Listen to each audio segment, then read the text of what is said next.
Hello అండి. ఈరోజు మన ఛానల్లో మీకు ఒక మంచి కమ్మనైన అద్భుతమైన ఒక రెసిపీ చూపిస్తున్నానండి.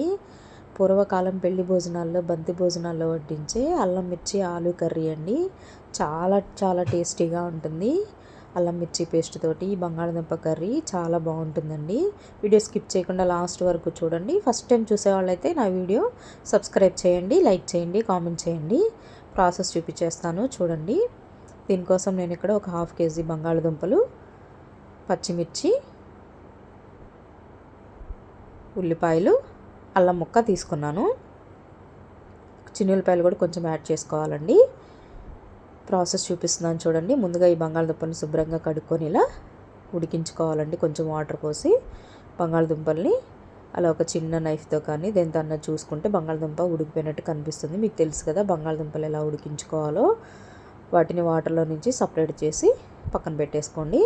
ఇప్పుడు వాటిని శుభ్రంగా పైన ఉన్న స్కిన్ మొత్తం తీసేయండి. ఆ తోలు తీసేసుకొని బంగాళదుంపలు నేను చూపిస్తున్నాను కదా అలా పైన ఉన్న స్కిన్ మొత్తం తీసేసి చిన్న చిన్న పీసెస్గా కట్ చేసి పెట్టుకోవాలండి.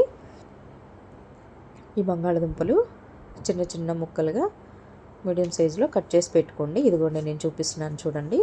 ఇలా ఆ సైజు ముక్కలు కట్ చేసుకోండి. ఈ ముక్కలు మరీ చిన్న చిన్న ముక్కలు కట్ చేసుకోకూడదండి. ఇలా ఆ మీడియం సైజులో అలా కట్ చేసి పెట్టుకోండి. నేను ఇందాక చూపించిన ఉల్లిపాయ ముక్కలు కూడా కట్ చేసి పెట్టుకున్నానండి. ఇవ్వండి, ఈ ఉల్లిపాయ ముక్కలు కూడా ఇలా పొడవుగా కట్ చేసి పెట్టుకోవాలి. ఉల్లిపాయ ముక్కలు కూడా పొడవుగా ఉంటేనే బాగుంటుందండి. బంగాళదుంపలు ఇంకోసారి చూపిస్తున్నాను చూడండి. సైజు మీకు క్లియర్గా దగ్గరగా చూపిస్తున్నాను. ఆ సైజు ముక్కలు కట్ చేసి పెట్టుకోండి. ఇప్పుడు అల్లం మిర్చి పేస్ట్ రెడీ చేసుకుందాం. పచ్చిమిర్చి అండి, నేను ఇప్పుడు 50 గ్రాముల పచ్చిమిర్చి తీసుకున్నాను. మీరు కావాలంటే మీ కారంకు తగ్గట్టుగా స్పైసీనెస్ తగ్గట్టుగా ఇంకా 2-3 కూడా యాడ్ చేసుకోవచ్చు. చిన్నులపాయలు ఒక 5-6 చిన్నులపాయ రెబ్బలు, ఇందాక చూపించిన అల్లం ముక్క చిన్న ముక్కలుగా కట్ చేసుకున్నాను. ఉప్పు వేసి మిక్సీ పట్టేసుకొని పేస్ట్ రెడీ చేసుకున్నానండి. ఇప్పుడు ప్రాసెస్ చూపిస్తున్నాను చూడండి. కర్రీ చేసే విధానం: ముందుగా ఆయిల్ వేసుకొని ఆయిల్ వేడెక్కిన తర్వాత ఎండుమిరపకాయ, పోపు దినుసులు వేసుకొని ఈ ఆయిల్లో ఈ పోపు దినుసులు కొంచెం ఫ్రై అయిన తర్వాత మనం కట్ చేసి పెట్టుకున్న ఉల్లిపాయలు వేసేసుకోవాలండి. ఉల్లిపాయలు ఈ పోపు దినుసులు బాగా ఫ్రై అయ్యే వరకు ఒక 2-3 మినిట్స్ ఇలా తిప్పుకుంటూ కలుపుకోవాలండి. ఇప్పుడు కొంచెం కరివేపాకు కూడా యాడ్ చేస్తున్నాను. కరివేపాకు ఈ ఫ్లేవర్కి మంచి ఫ్లేవర్ ఇస్తుందండి. ఈ కర్రీకి మంచి ఫ్లేవర్గా ఉంటుంది.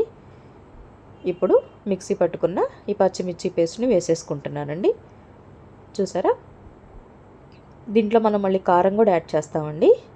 అందుకే పచ్చిమిర్చి మీరు చూసి వేసుకోండి. పచ్చిమిర్చి కొన్ని ఘాటు ఉంటాయి, కొన్ని ఘాటు ఉండవు కాబట్టి వాటికి మీకు ఘాటు ఉన్న దాన్ని బట్టి చూసి వేసుకోండి. ఇప్పుడు కొంచెం పసుపు కూడా యాడ్ చేసుకొని ఈ పచ్చిమిర్చి పేస్ట్ కూడా ఆయిల్లో బాగా ఫ్రై అవ్వాలండి. పచ్చివాసన పోయే వరకు ఇలా బాగా ఫ్రై చేసుకుంటూ ఉండాలి. పచ్చివాసన పోవాలండి బాగా. ఇప్పుడు కట్ చేసి పెట్టుకున్నటువంటి బంగాళదుంప ముక్కలు వేసేసుకుంటున్నానండి. బంగాళదుంపల ముక్కలు కూడా వేసుకొని ఈ మసాలాలో ఈ పచ్చిమిర్చి అల్లం పేస్టు వీటన్నిటిలో ఈ ముక్కలు బాగా కలిసిపోయే విధంగా ఇట్లా బాగా కలుపుకోవాలండి. నేను చూపిస్తున్నాను చూడండి. అలా ముక్కల్ని బాగా అలా ఈ పేస్ట్ అంతా ముక్కలకి పట్టే విధంగా బాగా కలుపుకుంటూ ఉండాలి. టైం పడుతుందండి. మినిమం 5 to 7 మినిట్స్ అన్నా ఈ మసాలా అంతా దీనికి పట్టే విధంగా, ఈ పచ్చిమిర్చి పేస్ట్ అంతా పట్టే విధంగా ఒక 5 to 7 మినిట్స్ అలా కలుపుతూనే ఉండాలండి. అప్పుడు బాగా పట్టేస్తుంది.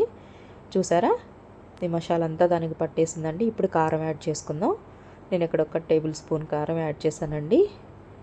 మా కారం కొంచెం ఘాటుగానే ఉంటుంది, అందుకే నేను టేబుల్ స్పూన్ యాడ్ చేశాను. మీరు కావాలంటే ఇంకొంచెం యాడ్ చేసుకోండి. ఈ కారం కూడా యాడ్ చేసుకొని ఇలా బాగా కలిపేసుకోవాలండి ఈ ముక్కలకి పట్టే విధంగా. కర్రీ చూస్తుంటేనే చాలా బాగుంది కదండి. టేస్ట్ కూడా ఎక్సలెంట్గా ఉంటుంది. చాలా చాలా బాగుంటుందండి. కర్రీ అయితే రెడీ అయిపోయింది చూడండి. ఇంకా నేను సర్వ్ చేసేసుకుంటున్నాను. నేను రైస్లో పెట్టేసుకొని తింటున్నానండి.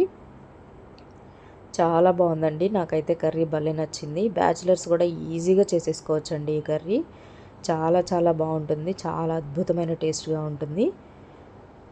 నేను ఇక్కడ కొంచెం చింతకాయ పచ్చడి, నెయ్యి కూడా వేసుకొని ఈ కాంబినేషన్లో ఈ కర్రీని నంచుకొని తింటున్నానండి. చాలా బాగుంది. ఏ పచ్చడిలో అయినా తినొచ్చండి. చింతకాయ పచ్చడి, పండు మిరపకాయ పచ్చడి, రోటి పచ్చడి దేంట్లోకైనా ఇది కాంబినేషన్ బాగుంటుంది. చపాతీల్లోకైనా దేంట్లోకైనా బాగుంటుందండి. ఇట్లా కర్రీ చేసుకొని దోశల పైన మసాలా దోశలాగా కూడా తినొచ్చండి. అంత టేస్టీగా ఉంటుంది. చాలామంది పాతకాలం పూర్వకాలంలో బంతి భోజనాల్లో వడ్డించేవారంట. దీన్ని బంగాళాదుంప ముద్దకూర అని కూడా పిలుస్తారండి. నా వీడియో నచ్చితే ప్లీజ్ లైక్ చేయండి, సబ్స్క్రైబ్.